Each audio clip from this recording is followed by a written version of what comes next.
ವಿಶ್ವವಿಖ್ಯಾತ ಕರಗ ಬೀದಿಯಲ್ಲೇ ರಸ್ತೆಯಲ್ಲಿ ಬಾಯಿ ತೆರೆದಂತ ಗುಂಡಿಗಳು ಕಂಡು ಬರ್ತಾ ಇದೆ. ಬೆಂಗಳೂರು ಕರಗ ಅಂತ ಅಂದ್ರೆ ಬಹಳ ಫೇಮಸ್, ಲಕ್ಷಾಂತರ ಮಂದಿ ಸೇರ್ತಾರೆ.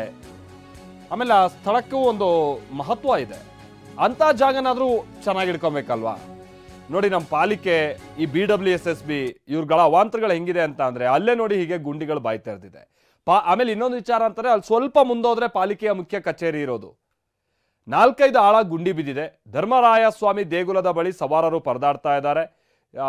4-5 ಅಡಿ ಗುಂಡಿಯಲ್ಲಿ ಕೊಳಚೆ ನೀರು ಹರಿತಾ ಇದೆ. ಇದಿನ್ನೂ ಬಹಳ ಗುಂಡಿ ಏನಾದರೂ ಬಾಯಿ ಬಿಟ್ಬಿಡುತ್ತಾ, ಇನ್ನೂ ಹೆಚ್ಚಾಗಿ ರಸ್ತೆ ಬಾಯಿ ಬಿಟ್ಬಿಡುತ್ತಾ ಅನ್ನುವಂಥದ್ದು ಆತಂಕ ಇದೆ. ರಥಸಪ್ತಮಿಗೆ ಇದೇ ರಸ್ತೆಯಲ್ಲಿ ಬೃಹತ್ ತೇರು ಕೂಡ ಸಾಗುತ್ತೆ. ಇದೇ ಫೆಬ್ರವರಿ 17ನೇ ತಾರೀಕಿನಂದು ರಥೋತ್ಸವ ನಡೆಯುತ್ತೆ. ನೀವು ಈ ಮೈಸೂರು ರಸ್ತೆಯಲ್ಲಿ ಬರ್ತಾ ಹೇಗೋ ಫ್ಲೈಓವರ್ ಮೇಲೆ ಬಂದ್ಬಿಡ್ತೀರಾ. ಬಂದು ಫ್ಲೈಓವರ್ ಇಳಿತಾ ಇದ್ದಂಗೆ ಒಂದು ಅರ್ಧ ಕಿಲೋಮೀಟರ್ ಜಾಮ್ ಸಿಗುತ್ತಲ್ವಾ?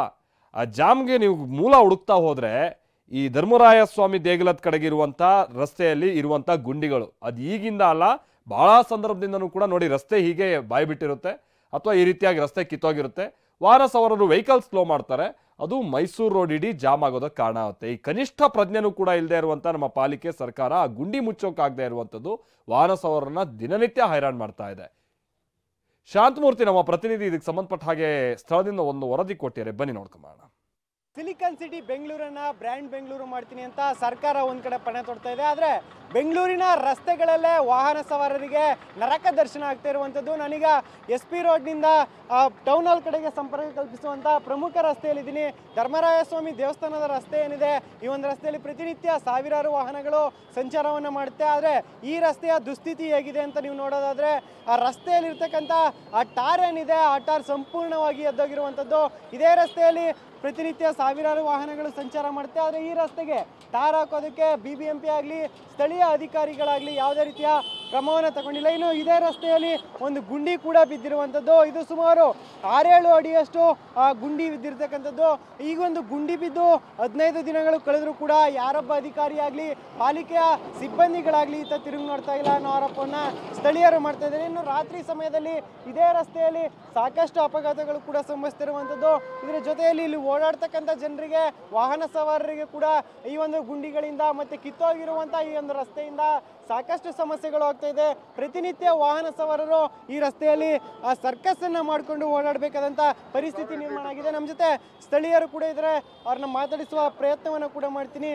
ಸದ್ಯ ಈ ಒಂದು ರಸ್ತೆಯ ಸಮಸ್ಯೆ ಬಗ್ಗೆ ಅವ್ರ ಹತ್ರನೇ ಕೇಳ್ತಾ ಹೋಗೋಣ. ಸರಿ, ಈ ರಸ್ತೆಯಲ್ಲಿ ಯಾವ ರೀತಿ ಸಮಸ್ಯೆ ಆಗ್ತದೆ, ಸಾರ್ವಜನಿಕರ ಪರದಾಟ ಹೇಗಿದೆ ಅಂತ?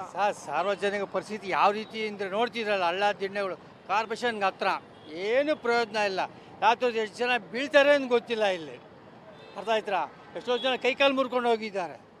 ಹಳ್ಳದಲ್ಲಿ ಗಾಡಿಯಲ್ಲಿ ಏನು ಮಾಡ್ತಾರೆ ರಾತ್ರಿ ನೀವು? ಎಲ್ಲ ದೊಡ್ಡ ದೊಡ್ಡ ತಲೆಗಳೇ ಇರೋದಿಲ್ಲ, ಏನಕ್ಕೂ ಪ್ರಯೋಜನ ಆಗೋದಿಲ್ಲ. ಒಬ್ಬರು ಅವರು ಎಷ್ಟೊಂದು ಮಾಡ್ತಾರೆ, ಅವ್ರಿಗೆ ಇವ್ರಿಗೆ ನಾಯಿಗಳನ್ನ ಬಾಲೆಂದು ಕೇಳೋ ಆ ಪರಿಸ್ಥಿತಿ ಇದೆ ನೋಡಿ. ಹೆಂಗೆ ಓಡಾಡ್ತಾರೆ ಜನ, ಈ ಧೂಳು ಈ ಪಾಳು.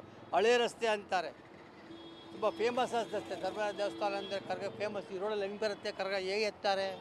ಸಾರ್ವಜನಿಕ ತೊಂದರೆ ಅಲ್ಲ, ಅವ್ರಿಗೂ ತೊಂದರೆ ಅಲ್ವಾ? ತೊಂದರೆ ಯಾಕೆ ಮಾಡಬೇಕು ಅಂದರೆ ಈ ಒಂದು ರಸ್ತೆಯಲ್ಲೇ ಆ ಕರಗ ಕೂಡ ಸಾಗುತ್ತೆ, ಅಂದರೆ ಮೆರವಣಿಗೆ ರಥೋತ್ಸವ ಕೂಡ ನಡೆಯುತ್ತೆ. ಆ ಒಂದು ಸಂದರ್ಭದಲ್ಲಿ ಏನಾದರೂ ಸಮಸ್ಯೆ ಆದರೆ ಯಾರು ಒಂದು ಹೊಣೆಯನ್ನು ಹೊರ್ತಾರೆ ಅನ್ನೋ ಪ್ರಶ್ನೆಯನ್ನು ಮಾಡ್ತಾರೆ ಅಂತ. ನಮ್ಮ ಜೊತೆ ಈಗ ಕರಗ ಸಮಿತಿಯ ಅಧ್ಯಕ್ಷರಾದಂಥ ಸತೀಶ್ ಅವರು ಕೂಡ ಇದ್ದಾರೆ, ಅವ್ರನ್ನ ಮಾತಾಡಿಸ್ತಾ ಹೋಗ್ತೀನಿ. ಸರ್, ಈಗ ಇದೇ ರಸ್ತೆಯಲ್ಲಿ ವಾಹನಗಳು ಸಂಚಾರ ಮಾಡುತ್ತೆ ಒಂದು ಕಡೆ, ಮತ್ತೊಂದು ಕಡೆಯಲ್ಲಿ ಕರಗದ ಅಂದರೆ ದೇವಸ್ಥಾನದ ರಥೋತ್ಸವ ಕೂಡ ನಡೆಯುತ್ತೆ. ಈ ರಸ್ತೆಯಲ್ಲಿ ಅವ್ಯವಸ್ಥೆ ಆಗಿರ್ತಕ್ಕಂಥದ್ದು ಅಧಿಕಾರಿಗಳು ಏನು ಹೇಳ್ತಾ ಇದ್ದಾರೆ? ಸರ್, ಈಗ ನಾವು BBMP ಗಮನಕ್ಕೆ ತರಬೇಕಂತ ಇದ್ದೀರಿ, ಮತ್ತು ಅಧಿಕಾರಿಗಳು ಗಮನಕ್ಕೆ ಈಗ ತರಬೇಕಂತಿದ್ದೀರಿ. ಕರಗ ಹತ್ರ ಬರ್ತಾ ಇದೆ, ಮತ್ತು ದೊಡ್ಡ ತೇರು ಬಂದು ನಮ್ಮದು ಕರಗದ್ದು ದೊಡ್ಡ ತೇರು ಬಂದು ಇಲ್ಲೇ ನಿಂತ್ಕೊಳ್ಳೋದು. ನೀವು ನೋಡ್ಬೋದು, ಇಲ್ಲಿ ಒಳಗಡೆ ಫುಲ್ಲು ಸೊರಂಗ ಆಗಿಬಿಟ್ಟಿದೆ, ಕಂಪ್ಲೀಟು ಸೊರಂಗ ಆಗಿದೆ. ಈ ದೊಡ್ಡ ತೇರು ಬಂದು ನಿಂತ್ಕೊಂಡ್ರೆ ಪಕ್ಕ ಕುಸಿಯುತ್ತೆ. ಇದನ್ನು ಇವಾಗ ರೆಡಿ ಮಾಡೋಕ್ಕೆ ಸ್ಟಾರ್ಟ್ ಮಾಡಿದ್ರು 1 ತಿಂಗಳು ಬೇಕು ನನಗೆ ಗೊತ್ತಿರೋಂಗೆ ಕಂಪ್ಲೀಟು ರೆಡಿ ಮಾಡಬೇಕಾದ್ರೆ. ಯಾಕಂದರೆ ಸಾನಿಟ್ರಿ ನೀರು ಬರ್ತಾ ಇರೋದು. ಸ್ವಲ್ಪ ದಯವಿಟ್ಟು ಅಧಿಕಾರಿಗಳು ಇದನ್ನು ರೆಡಿ ಮಾಡಿಸ್ಕೊಡಿ. ಕರಗ ಹತ್ರ ಬರ್ತಾ ಇದೆ, ಮತ್ತು ರಥಸಪ್ತಮಿ ಇದೆ, ತೇರು ಎಳಿತೀರಿ, ದಯವಿಟ್ಟು ಬೇಗ ರೆಡಿ ಮಾಡಿಸ್ಕೊಡಿ. ಇದಿಷ್ಟು ಇಲ್ಲಿಯ ಸಾರ್ವಜನಿಕರು ಹಾಗೆ ಕರಗ ಸಮಿತಿಯ ಅಧ್ಯಕ್ಷರು ಹೇಳ್ತಾ ಇರುವಂಥ ಮಾತು. ಕ್ಯಾಮ್ರಾ ಪರ್ಸನ್ ಪ್ರಶಾಂತ್ ಜೊತೆ ಶಾಂತಮೂರ್ತಿ, TV9 ಬೆಂಗಳೂರು.